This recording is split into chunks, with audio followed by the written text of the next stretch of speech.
I show up to be that every day because I want that in my life. Today I have with me Priscilla. Hi, Priscilla. Hello. Thank you so much for having me. The way we want to. That's why most entrepreneurs become entrepreneurs, because they do not want to fit in a box. Literally. I think feel that there is this facade online Yes. of, well, you're just putting that on because that's what people want to see. Yes. And in actual fact, no, that is me. Welcome to Unmasked Founders with Leslie Kay. This is the podcast that goes beyond the highlight reel of entrepreneurship. Instead of focusing on the accolades and achievements, this show explores the real moments that shape founders, the challenges, the breakthroughs, and the lessons that transform both the business and the human behind it. Hosted by me, Leslie Kay, an entrepreneur who has built empires and discovered the cost of success. Unmasked Founders is a space for honest conversations about growth, resilience, and staying true to who you are.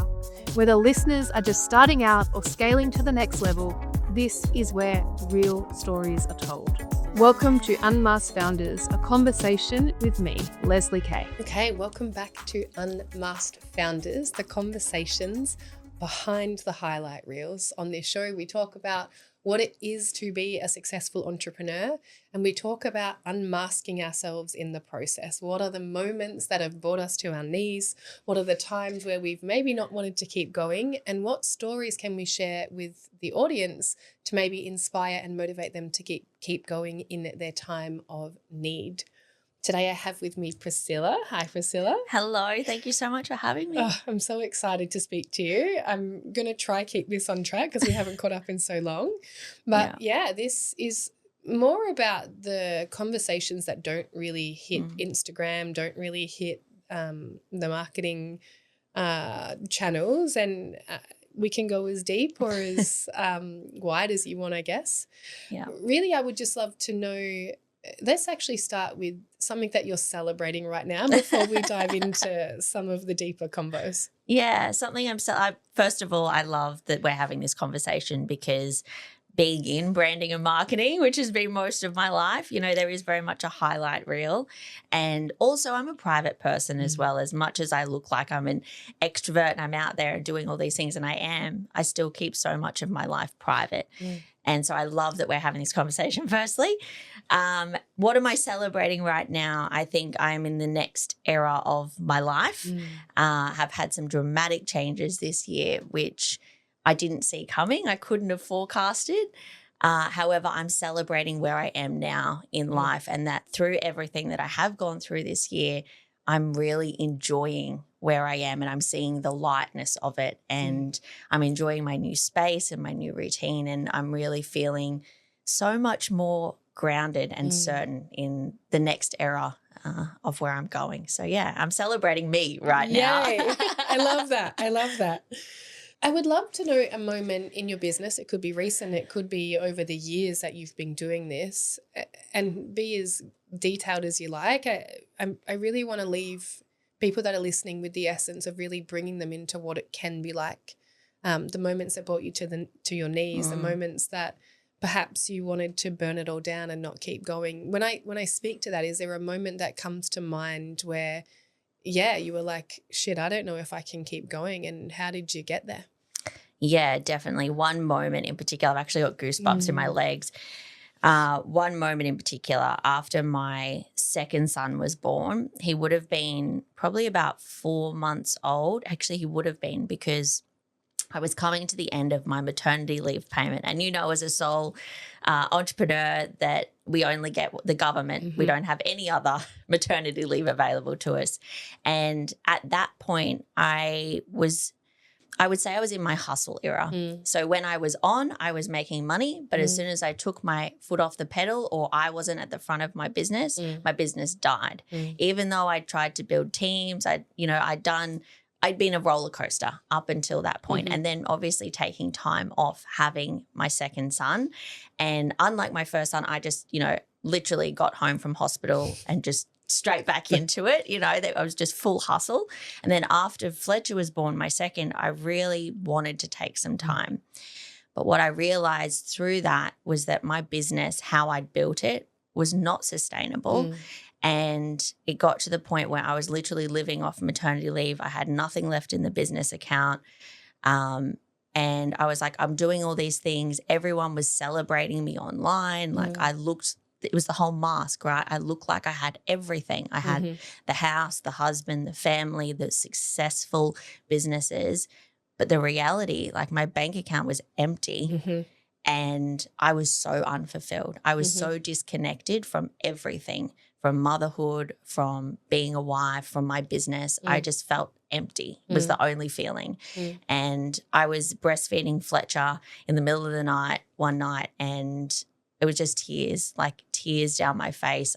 I didn't even know what for at that moment. I just knew that something had to change in my life. And, you know, I had this beautiful new baby. I should be super happy. And I was with being a mum, but everything else just felt like it wasn't fitting. It wasn't working. And so it was really the moment of like, do I just give this all up and just go back and get a job and just live comfortably for a while? Because I'd been hustling in business for a good 5 or 6 years by that point. Yeah. And I'd had some great wins, but I'd also obviously ended up where I was. And so, or, you know, I just step up, pull up my socks and actually design the business that I'd always wanted in the way that I wanted to. Yes. And as the person I am, not try and fit into the box of business, which I tried to do for so long. You know, I downloaded all the courses, done all the mentorship programs, you know, spent all this money on learning how to do business. And in this moment, in this unraveling, I realized that I was never going to conform to anything again. If I was going to make this work, it was going to be on my terms and the way I wanted to do it. And over the next 6 months, I reckon, to a year, I completely transformed my business. What was the most painful realization for you in that time? What was the, you know, they often say that we don't change until the pain gets bad enough generally. Yep. So what was the, I feel like there's almost like a layer deeper to what the realization was or the pain was or what you were actually feeling to invoke this realization. Yeah, well, like I said, like the emptiness, I think it was realizing that I wasn't operating from my truth. I wasn't building and creating from that heart piece, that light piece of who I am. And honestly, the real realization was I'd always been very spiritual. Like I've always been quite spiritually gifted. I've seen and heard things since I was a child. And I'd locked that up for so long being this businesswoman. And even though I would incorporate it into my life, I really wasn't honoring all of me. Yes. And so that was probably the deeper realization that if I wanted this to work, I had to be all of me. Yes. And I had to allow the world to see all of me as well.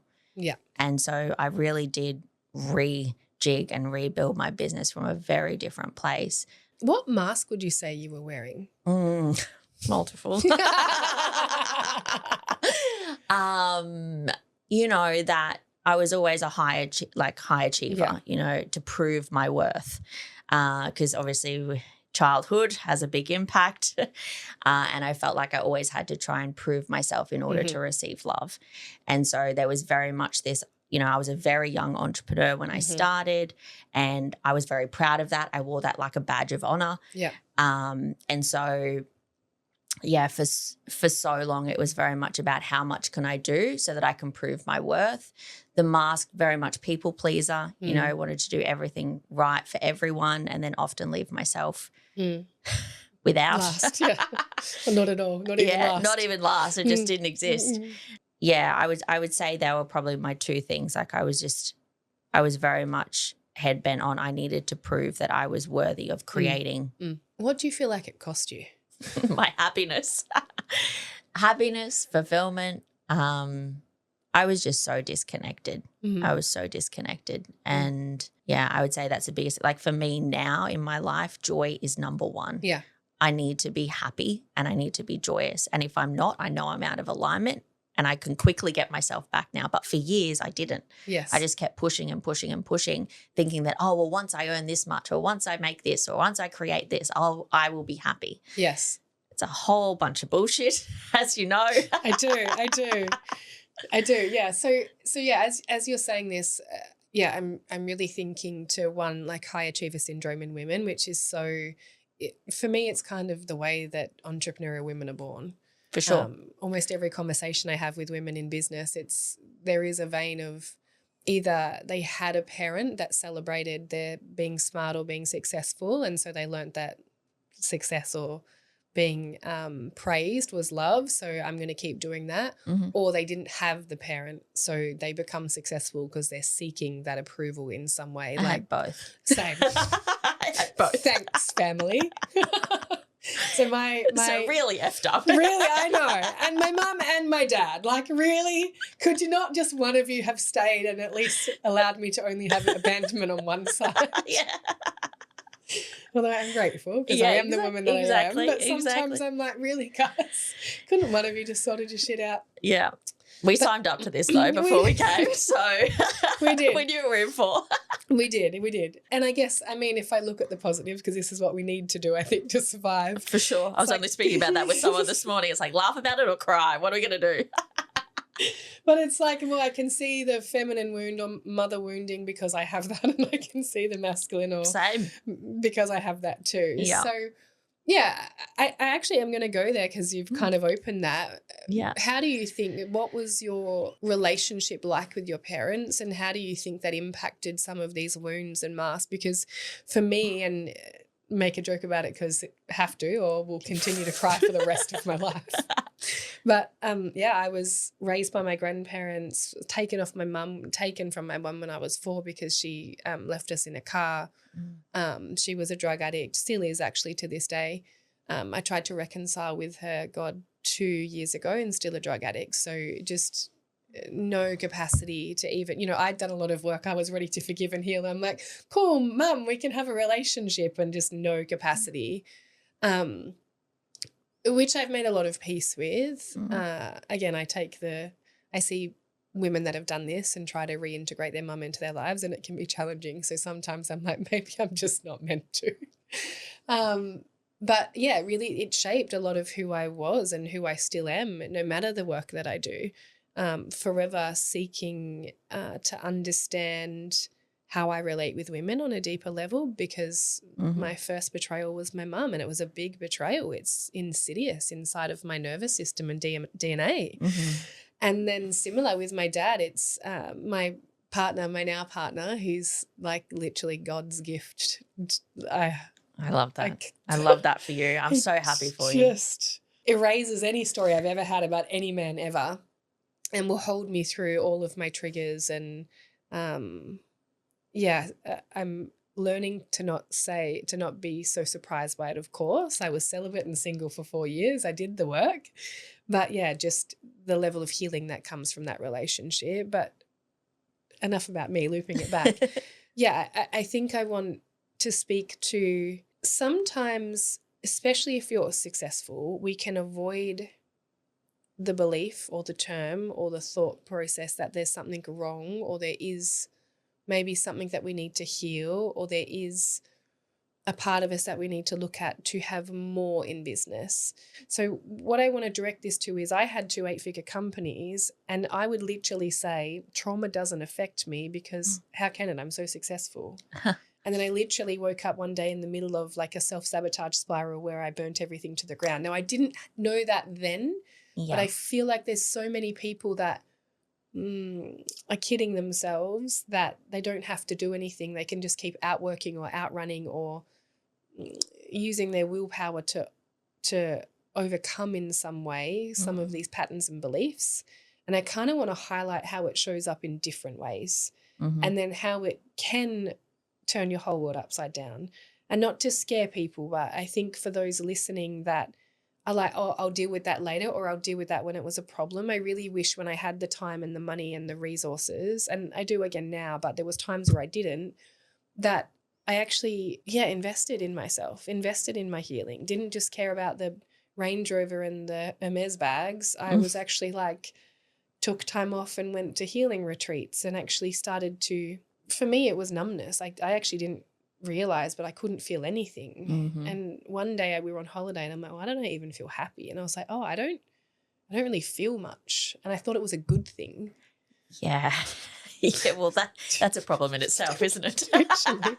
Literally. So, yeah, I think from your experience, where do you think your relationship with your parents comes into it? And, yeah, why do you think it's so important to pay attention to it before it? You know, I say the universe taps you on the shoulder, then punches you in the face. I waited for the punch in the face. I did too. we really Most wait people for it, do, don't but guys, please don't. You don't have to, I promise. Yeah. You can just take every Friday off and go. And women that I work with, we do a strategy session on a Monday, and then the next fortnight we do like a deeper dive into self on a Friday, so they have the weekend to process and heal and then get back to it on Monday. Yeah. I think especially if you're a high achiever, and this was me, I'd be like, I can't heal because I have to, you know, take months on end off to do it, where you can titrate your experience and integrate it to being normal and regular. So, yeah, correct. Share with me some of what you've discovered and how it impacted you maybe in the early days, or if it still shows up in ways now.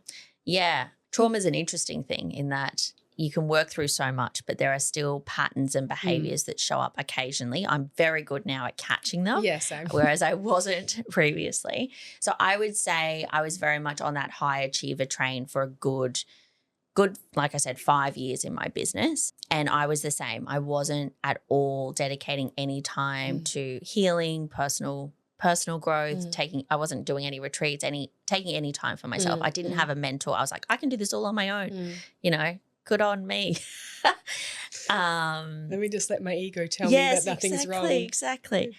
And until I got the punch in the face, and then I realized that the work was internal, it wasn't external. It didn't matter how much I would push or drive or, you know, keep going. It was never going to work unless I actually healed myself. So that was that realization after Fletcher. How did my parents come into it? So a little bit of my backstory. My father left when I was 18 months, I think. I have no memory of him. I actually met him for the first time when I was 18. It was an interesting experience. I will say that. It was an interesting experience. Not to say he wasn't kind or anything like that, but, you know, took me to dinner, had 3 scotches, then asked to come back to my place so we could watch Top Gun on my TV because it was playing that night. So it was an interesting experience. I met him one other time, and similar again, like smoked a pack of cigarettes and just, I don't know. I don't think he knew how to communicate or how to be a dad or anything like that. And I really was going into it with no expectation either because I had no understanding of him or had never met him before. So that's my father. Then I had a very interesting stepfather experience who my mum is still with these days. And, you know, I try to tread carefully when I talk about this because obviously I have done a lot of mending and healing with my family and I'm not one to put someone down or throw someone under the bus because, again, I believe I've signed up for this experience. And so it is part of my creation as well. But, yeah, I had quite an abusive upbringing and so I felt very unsafe by the masculine my entire life. And I've never felt held or supported or any of those things by a male. And my mother has always been loving and caring but would praise how smart I was or how pretty I was. And, you know, I was in pageants from when I was a little girl, baby. You know, I'd win all the things and then did junior modelling and would win all the things and then I was a dancer and I got into the Queensland Ballet and so I really ticked all the boxes in my mum's eyes. You know, I was achieving all the things. And don't get me wrong, I loved it too. Like still these days I'm on stages and I love dancing and all of those things. That is true to me. But I felt I had to be the best in order to receive the love that I needed, that I wanted. And so my mum gave me love, but and I wouldn't say it's conditional, but it became that, she saw me through a certain lens, I suppose. But I'm grateful that I have her, and I still have her in my life. Yes. And she's a wonderful grandmother to my kids. And yeah, so, but it's all impacted for sure. And I would say these days I can still find myself people pleasing. Yes. I can still find myself, I've just recently announced that I'm going on national tour, which I'm really excited about, and hosting my events in different cities. But one thing I have noticed is, how much am I doing this for me? Yes. And how much am I doing this for others? Yes. How much are others expecting this of me? Yes. And how much am I actually doing this for myself? And so I really had to check in with myself multiple times when I was putting this together to be like, am I doing this because I truly deeply want to? Or am I doing this because I feel I need to? Yes. And I'm still doing it. So I'm obviously wanting to do it. But it is that constant checking in with self and being like, why am I actually doing this? I love that. I love that reflection. And I think similar when you're aware of your patterns and your behaviors, and it's really good to have an anchor or a question to check in. And I will ask it over and over because oftentimes we lie to ourselves. We're great at it. Our ego would keep us safe. We'd rather keep us in a familiar hell than allow us to evolve to an unfamiliar heaven. And sometimes that familiar hell is just us looping in our thoughts and telling ourselves stories. If there's someone listening and, maybe they're in a season of business that feels really hard, and they're in a season of business where maybe things aren't flowing, or, it's just feeling, and I think more recently the economy's changed in business. The Australian government's not doing any favours to small business owners, no matter what industry you're in. That's a whole other conversation, but it is. I won't go down that tangent, but there's, government regulations, taxes, marketing, and you're in the world of branding and marketing. It's like I woke up one day and nothing was working as it used to. So I feel like this is an apt time for these episodes to start to hit people's ears. What would you say to someone that, like maybe they're feeling like it feels really tough right now in the season of business that they're in, and what words of wisdom or advice, or I kind of want this show to be part of the reason why people keep going, because in my view, business isn't actually hard. It's resilience, because things will keep shifting and you have to keep evolving with it. And I think that the toughest thing people find in entrepreneurship is the continuous evolution. I agree. Yeah, I love that. And I hope that anyone who's tuning in can really feel this piece, because there are so many times in business where it is really hard. So many. Yes. Can be multiple a week. Yes. Of unexpected adventures that you could never possibly predict. But it is the nature of the beast. And I find with the women I mentor as well, it is very much, it's those who keep going through the hard times that make it work, or make it happen. Yes. For me, in those really tough times, it's been about going internal. Yes. And asking yourself the tough questions of, why am I doing this? Why am I here? What needs to shift so that I'm more aligned to who I am and what I'm creating? I think that's the biggest one. And also just keeping it simple. Like you said, business is not hard. It is not hard. And the reason it's not hard is because we get to create it. Yeah. We literally get to design it the way we want to. That's why most entrepreneurs become entrepreneurs, because they do not want to fit in a box. Literally. So why are you putting yourself in a box? And that was a realization for me, 5 years into my business. It was I'd put myself into this box of who I thought I had to be, when in reality the reason I started was because I didn't want to be in one. Yeah. And so I think it's like dumbing it right down. Like, what do you actually need to do today to keep moving forward? And I remind my clients as well, it's like, what money-making tasks are you doing today? Yeah. And not to say business is all about money, but that's what's going to keep the stress and anxiety at bay. Yeah. Because when you've got no money in the bank, you fall into that lack mentality and that cycle and that spiral, which is not going to have you creating. Yes. So it's like, how can we make you comfortable enough today. And I don't like comfort either, but it's how do we make you feel secure enough Yes. so that you can keep creating and moving more in alignment with who and what you're creating. Quick pause. Are these conversations resonating with you? Do you finally feel seen in your business journey? This is the entire mission of Unmasked Founders. To strip back the highlight reel and tell the raw truth about multi, 6 and 7-figure success. We're here for the emotional costs, the days you want to quit, and the breakthroughs that follow. And we can bring you these essential conversations thanks to the support of our incredible partners, Cacao Collective and the OE Agency. These are the businesses who empower founders to keep going, providing the systems and the professional polish you need when you're busy navigating the emotional storm. If you love what you're hearing, don't miss an episode. Hit that subscribe button right now and check out Cacao Collective and the OE Agency in the show notes. Now, let's get back to it. So for me, it's like, keep it simple and look at the numbers and look at the tasks that you're doing. Are they actually moving the needle forward or are they not? Are you just fluffing around saying you're busy? Because, oh my gosh, I speak to a lot of business owners who say they're super busy, but what are they actually doing? Truly. And it's, so for me, that's it. Just go internal, keep it simple and go back to the basics, absolute basics of business. And then once you do that, then you'll start to feel that those creative juices and that inspiration again. Also, put yourself in rooms with people who are going to inspire and motivate you. Yeah. You are the product of the people you surround yourself with.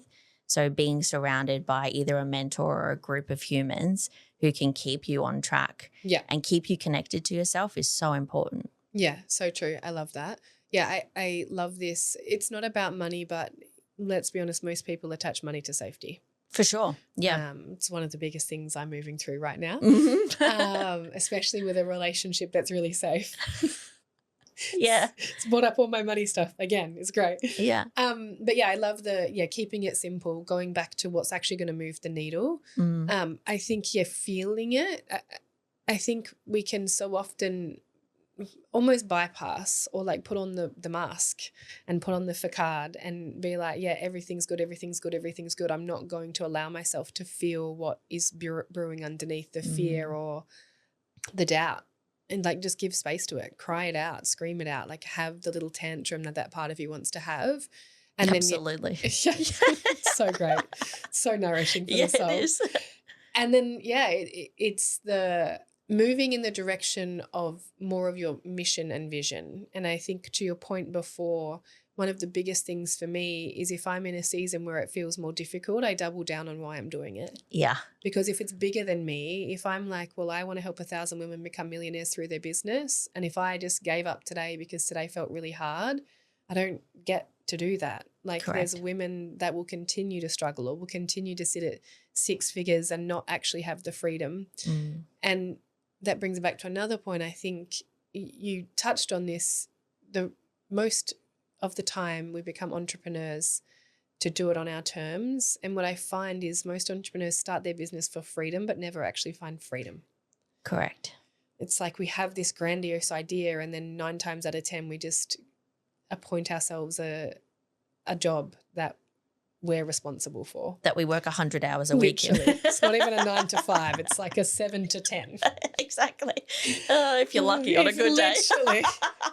So it's like actually staying true to what the intention was. Are Correct. you actually just keeping busy because that feels good to your nervous system, or are you doing tasks and having meetings and having conversations that are going to move the needle? They're going to move you from where you are to where you want to be.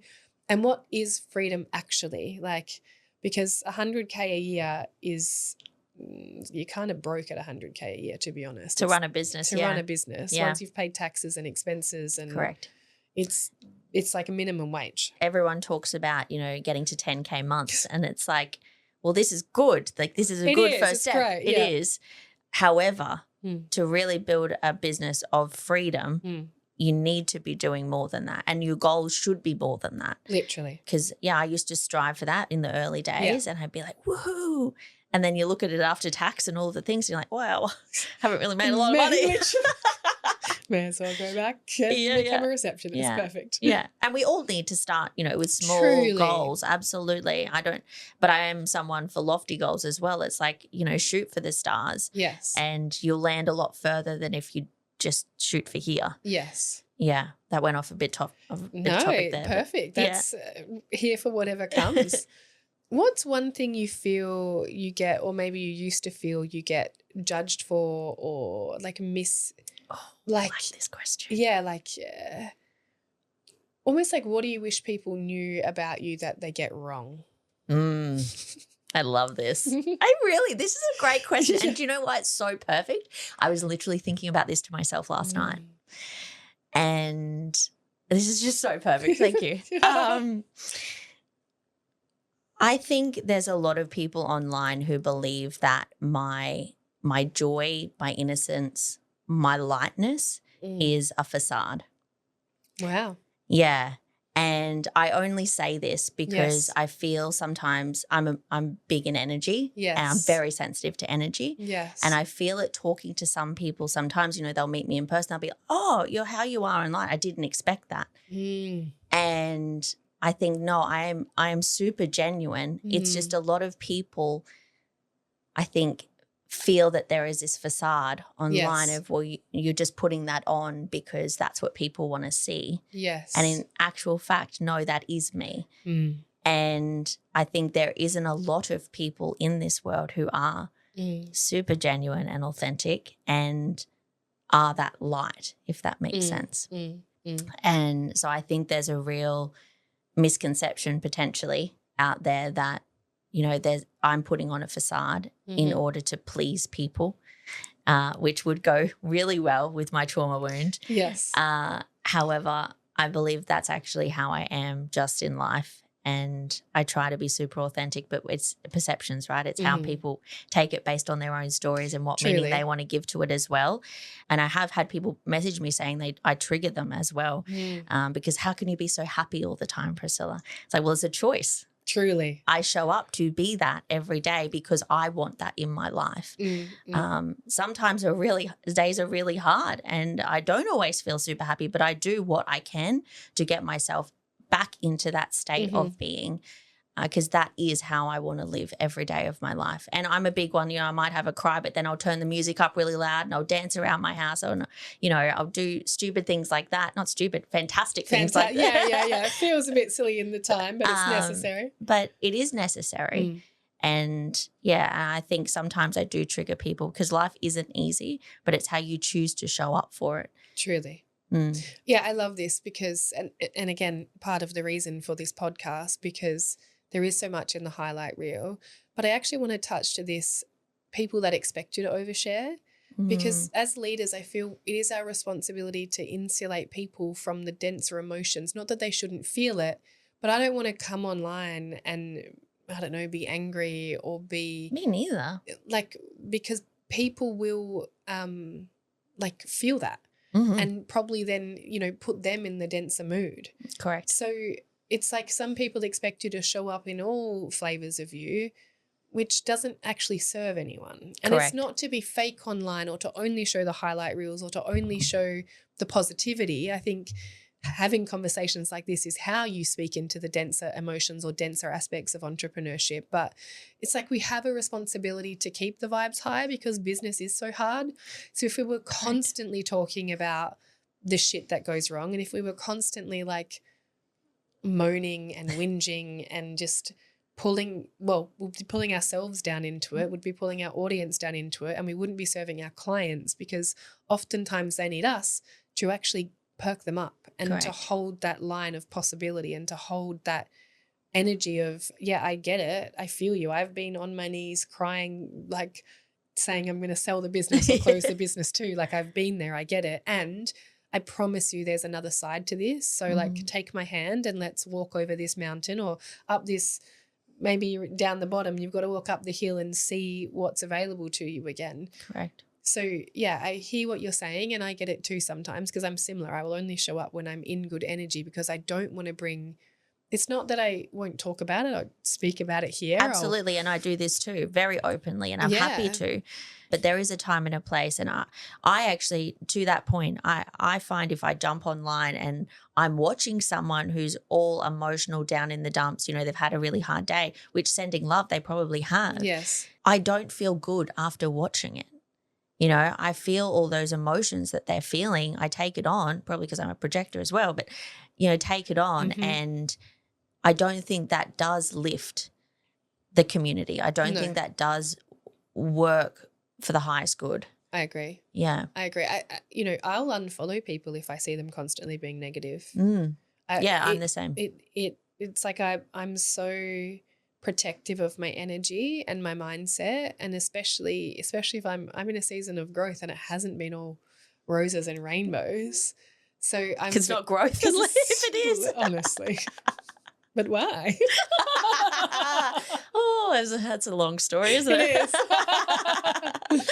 Yeah. But yeah, so I'm very careful of the people I'm having conversations with, the environments that I'm in. I'm quite selfish with my time right now because Me too, actually. I'm very much the same. I used to be the person that would go to every event, do everything, see everyone, go for coffee with everyone, which I truly do love people and I do enjoy doing that. But I'm in the season of very picky and choosy with what events and things I go to because I'm protective of my mindset and my energy right now. And I think every woman should be. Yes. Because we don't realize how much other people can impact our energy field. Truly, truly.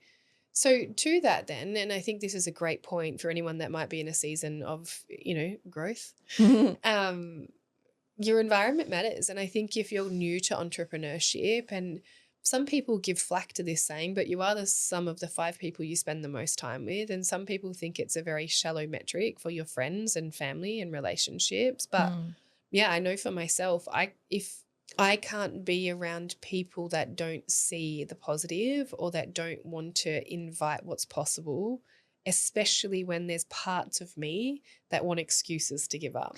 Yeah. And it's not all of me. And I've been doing this for 15 years and more so coaching 6 years, but in business for 15 years. And I didn't have this much awareness before. But in the last 4 years, like moving in the same direction, if you're not going to like help me rise into what's possible, and I'm definitely not like the Debbie Downer in the group. I'm probably but it's like if I'm feeling a little bit insular, a little bit, what's the emotion? It's like, I wouldn't say I'm sad. It's just, what is the emotion? Maybe apprehension. If I'm in this, like, it's like every time before a level up for me, I go through a growth phase, and it's like a little bit of like, oh, can I get there? What's next? Is this possible? Yeah. And in those seasons, I don't want to be around people that don't believe it's possible. Correct. I'm the same. I can't. And maybe my resolve will get stronger or something. Maybe it's a me problem, but I just feel like I can't be in rooms with people that have any form of doubt, because doubt is insidious in my opinion. I couldn't agree more. I'm exactly the same. And not to say everything needs to be rainbows and butterflies. However, optimism is really big for me because I am probably the most optimistic person out there.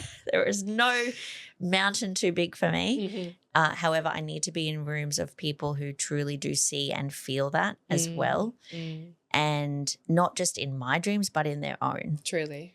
I need people with big visions, with big heart, who truly want to make an impact as well. I think that's really important for me to surround myself with. I use this saying all the time. I have no hesitation in using it about the 5 people around you. Obviously, we can't choose our family. Not while we're here. Yeah.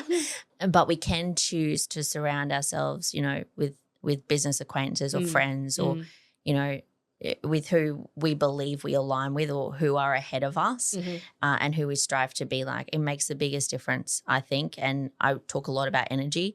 And for me, you know, collectively the energy of those rooms operates at a much higher frequency than if you're in rooms that have doubt in them. It's true. It has a massive impact on you It's so true. It's why I do, why I hold retreats in my containers and why I go to retreats with my mentors, because there's something for me about being in the room with women that are all cheering each other on, are all moving in the same direction, all know what's possible. And if they hit a moment of doubt, they'll invite the positivity because they don't want to stay in the doubt. Correct. I think to your choice before, where happiness is a choice, not to bypass what you're feeling or to, it's like there's such a like a skill to find the balance between not bypassing what's actually happening, but staying optimistic and allowing yourself to keep pulling yourself into what's possible versus maybe fear or lack or anything like that. And I think environment is so important for that. And with the family story, because again, for me and for a lot of women, it can often be their family that's the ones that are keeping them back. And I know this is true for sometimes I think it's a blessing that I don't have close relationships with my parents because I'm not seeking approval from them.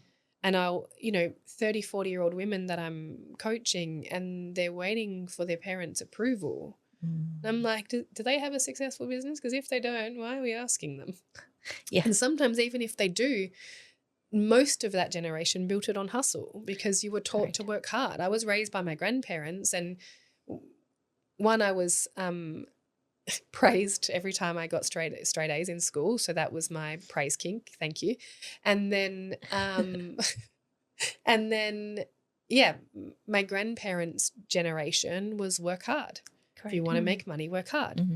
So unless someone's built it the way you want to build it and has the life you want to live, I just wouldn't, family or not family, I just wouldn't be speaking to them about your goals. I agree.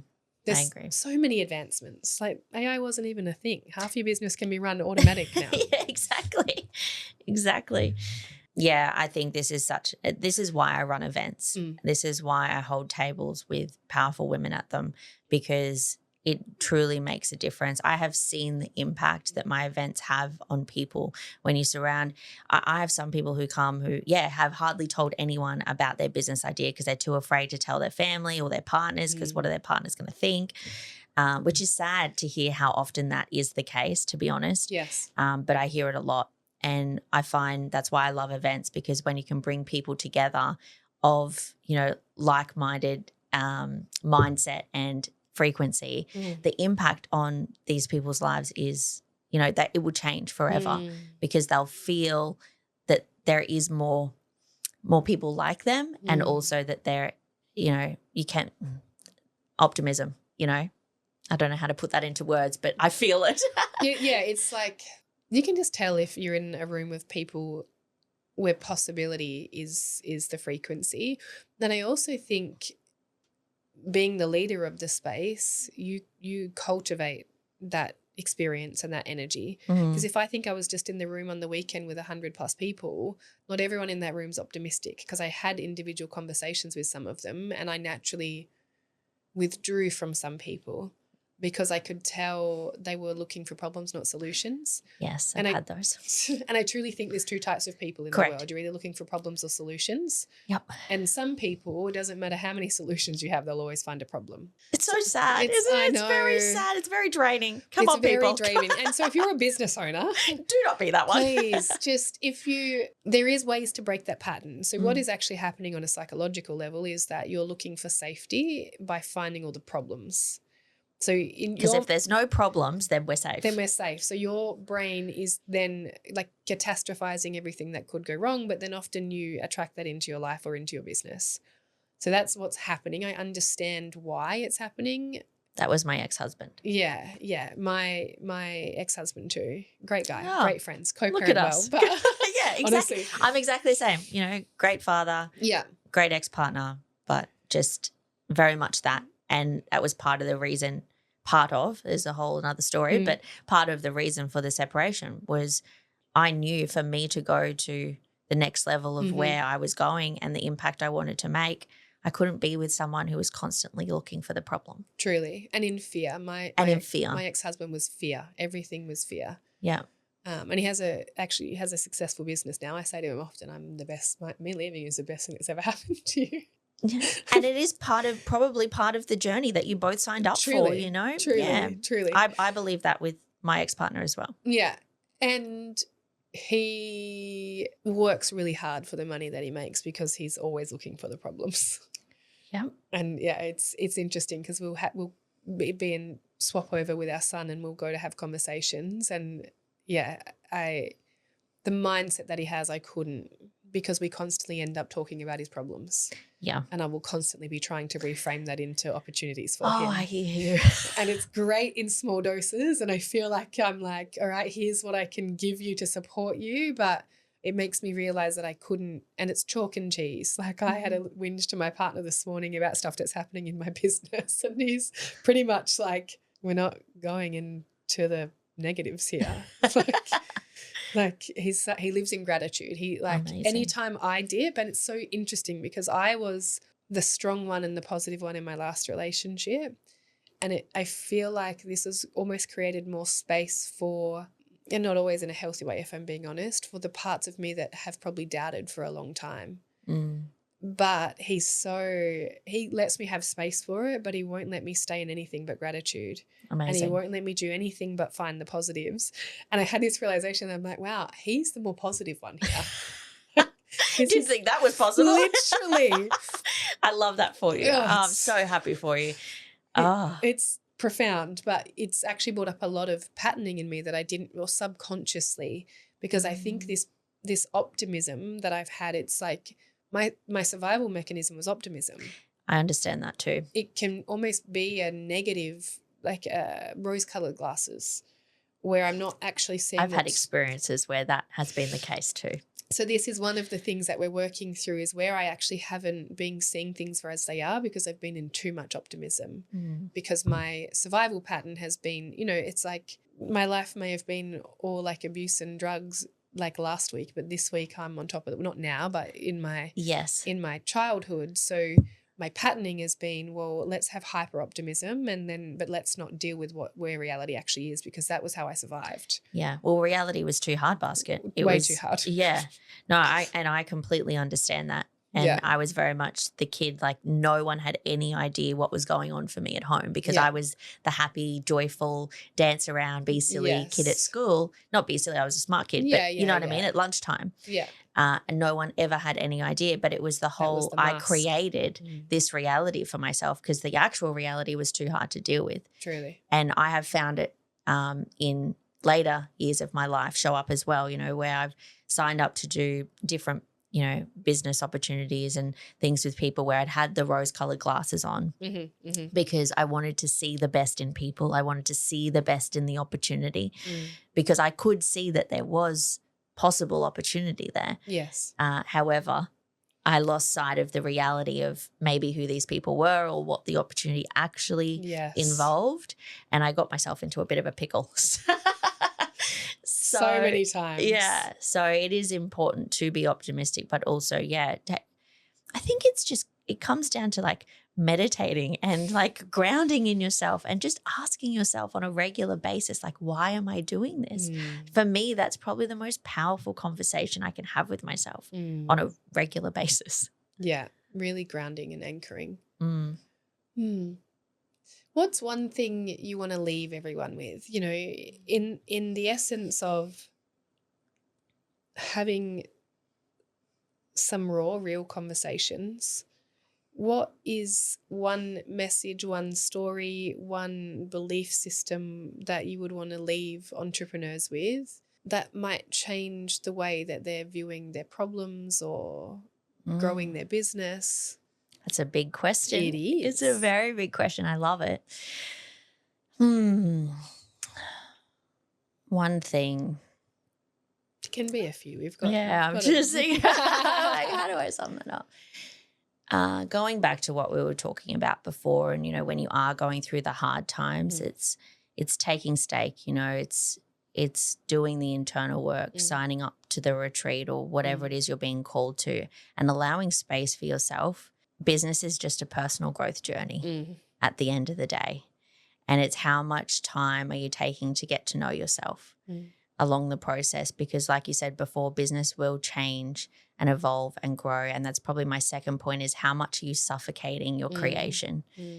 I see so many business owners who get into this, you know, they've got this big grand goal, which is fantastic, but they're so hell-bent on making that happen that they're not allowing any room for change or morphing or, you know, growth, flexibility.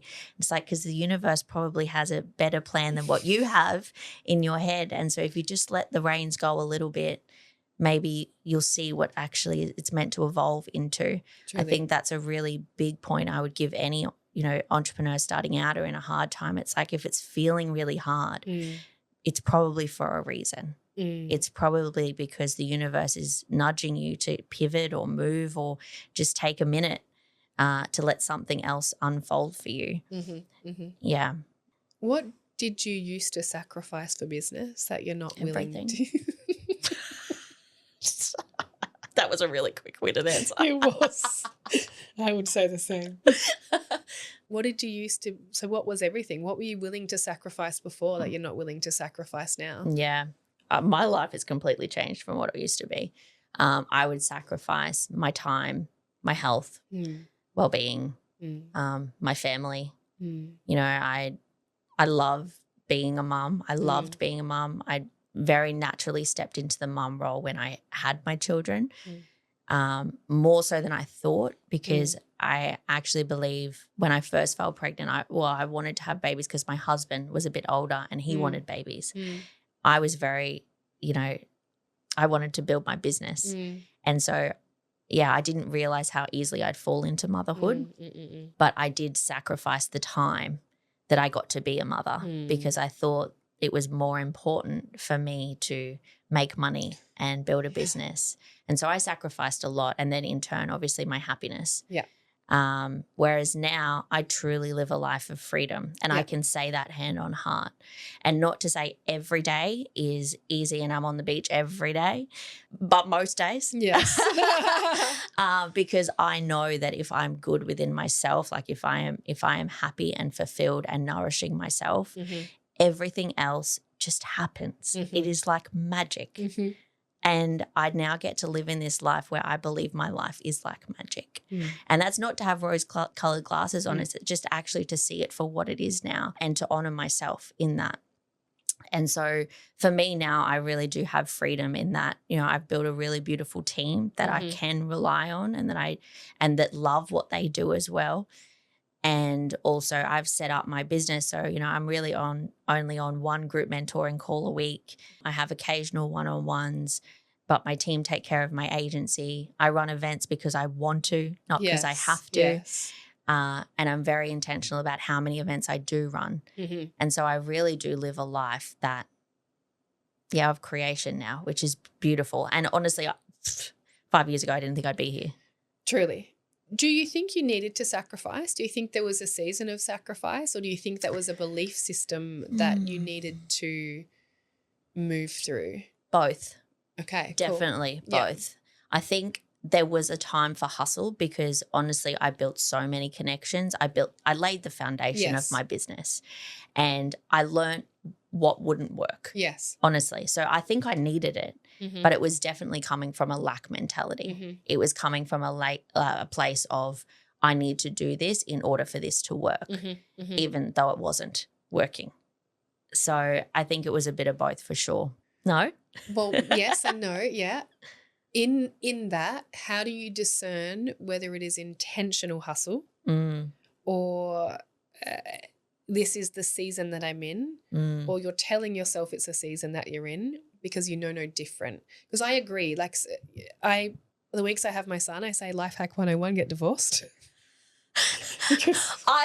This is still very new for me, so I'm still getting used to it, but I would say the last few weeks I've actually felt, wow, I have like a power week and then a mum week, and I'm learning to adapt to it. I know, guys, don't go get divorced. I'm very much pro trad wives with some nuances. Don't come at me, but I'm very much pro trad wife, so don't get divorced just because I made a joke, and don't come at me.